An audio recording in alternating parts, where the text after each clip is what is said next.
दोस्तों इजराइल और ईरान का साइलेंट वॉर अब कहीं ना कहीं एक बहुत ही बड़ा इम्पैक्टफुल सिचुएशन क्रिएट करता जा रहा है। दोस्तों वॉर इतना बड़ा हो चुका है कि ईरान के लीडर को भी मार दिया गया है। इनफैक्ट दोस्तों अगर देखा जाए तो मिडिल ईस्ट में भी अब एक क्राइसिस का माहौल आ सकता है। तो दोस्तों मैं हूं राहुल मिश्रा, स्वागत करता हूं आपका अपने इस यूट्यूब चैनल पे। बने रहिए वीडियो के अंत तक, क्योंकि आज हम समझने वाले हैं कि आखिर इजराइल और ईरान का वॉर सिचुएशन इतना क्यों गंभीर होता जा रहा है और इसके पीछे क्या क्या रीजन है। तो चलिए समझते हैं इस टॉपिक को। दोस्तों चलिए पहले समझते हैं कि आखिर हुआ क्या है। तो दोस्तों 28 फरवरी 2026 को रिपोर्ट के अनुसार यूनाइटेड स्टेट और इजराइल ने मिल के दोस्तों ईरान पर मिलिट्री स्ट्राइक किया है। और दोस्तों इस ऑपरेशन को नाम दिया गया है इपिक फरी, जिसको लायंस रोर के भी नाम से जाना जाता है। तो दोस्तों दोनों देश मिल के ईरान के जो न्यूक्लियर फैसिलिटीज हैं, बैलिस्टिक मिसाइल्स हैं, या फिर दोस्तों जितने भी मिलिट्री बेसेस हैं, कमांड सेंटर्स हैं, उसको टारगेट किया है। और साथ ही साथ दोस्तों ईरान के लीडर को भी यहाँ पे मार दिया गया है। दोस्तों यूनाइटेड स्टेट इजराइल बार बार ये बोल रहे थे कि ईरान अपने न्यूक्लियर और मिसाइल प्रोग्राम्स की एक्टिविटी को बढ़ाए जा रहा है, और इसके कारण पूरे इस मिडिल ईस्ट के एरिया में रीजनल थ्रेट है, या फिर दोस्तों बेसिकली ग्लोबल सिक्योरिटी का एक सबसे बड़ा कंसर्न भी है।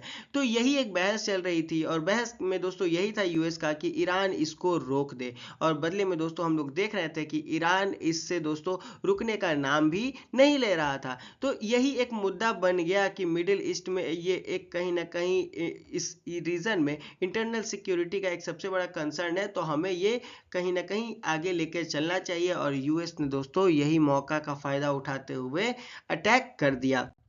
दोस्तों अब सबसे यहाँ पे इंपॉर्टेंट ये हो जाती है ना कि यहाँ पे ईरान ने क्या रिस्पॉन्ड किया। दोस्तों ईरान ने मिसाइल का स्ट्राइक भी किया, ड्रोन अटैक भी किए, साथ ही साथ दोस्तों इसराइल के टेरिटरीज पे भी, मतलब इसराइल के भी क्षेत्रों में दोस्तों उसने अटैक किया। दोस्तों इतना ही नहीं, यूएस के जितने भी मिलिट्री बेसेस थे मिडिल ईस्ट में, लाइक कतर, कुवैत, जो यूएई या फिर इराक या फिर सऊदी अरेबिया जैसे कंट्रीज, उनमें भी दोस्तों यहाँ पे क्या किया गया है, तो अटैक किया गया है। ईरान ने दोस्तों ये बोला भी है कि हम लोग बस अपने सेल्फ डिफेंस पे काम कर रहे हैं, हमें अन्य देशों से कोई मतलब की प्रॉब्लम नहीं है।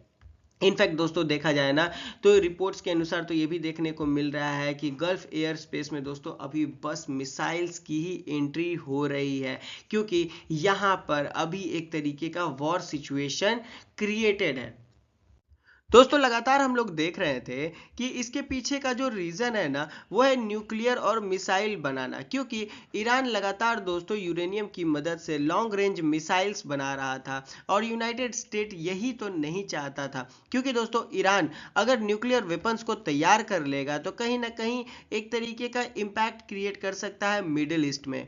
दोस्तों अगर बात करें ना तो न्यूक्लियर यूएस जो चाहता था ना कि अभी के टाइम पे ईरान कहीं ना कहीं उसका एक सब्स्टिट्यूट ढूंढ ले, क्योंकि अगर ईरान न्यूक्लियर वेपन बना लेगा तो यहाँ पे रीजनल पावर बैलेंस नहीं हो पाएगा। इनफैक्ट इसराइल के लिए भी खतरा हो सकता है, क्योंकि ईरान अगर न्यूक्लियर वेपन बना लेगा दोस्तों तो सबसे पहले जो अगर इम्पैक्ट क्रिएट करेगा या फिर किसी पे अटैक करेगा तो वो है दोस्तों इसराइल। तो दोस्तों ईरान यहाँ पे बेसिकली इसराइल के सेफ्टी के लिए या फिर रीजनल जो बेसिकली थ्रेट है उसका नाम लेके ईरान को दोस्तों अभी टारगेट किया जा रहा है, और यही एक अभी मुद्दा बना हुआ है।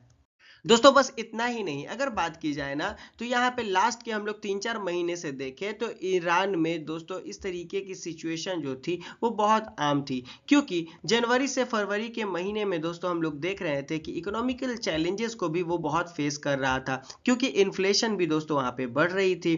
दोस्तों सैंक्शंस का भी लगातार प्रेशर बन रहा था, डोमेस्टिक प्रोटेस्ट भी कहीं ना कहीं बहुत ही ज़्यादा दोस्तों न्यूज़ में आ रहे थे। तो इसके कारण एक्सटर्नल मिलिट्री तो प्रेशर तो पड़ ही रहा था, लेकिन साथ ही साथ हम लोग अगर देखें ना तो इंटरनल इंस्टेबिलिटी भी तैयार हो चुकी थी। और अब सबसे बड़ा मुद्दा तो ये है दोस्तों कि अब ईरान के लीडर को भी शूट आउट कर दिया गया है। तो इसके कारण ईरान की अभी जो सत्ता है दोस्तों अभी इनस्टेबल हो चुकी है। तो दोस्तों कैसा लगा वीडियो आप हमें कमेंट में बता सकते हैं, और अगर ये वीडियो आपको अच्छा लगा तो please like, subscribe and bell icon को प्रेस करें, जिससे कि आपको आगे की आने वाली वीडियोस का अपडेट मिलता रहेगा। मिलते हैं अगले वीडियो में, तब तक के लिए अपना ख्याल रखें।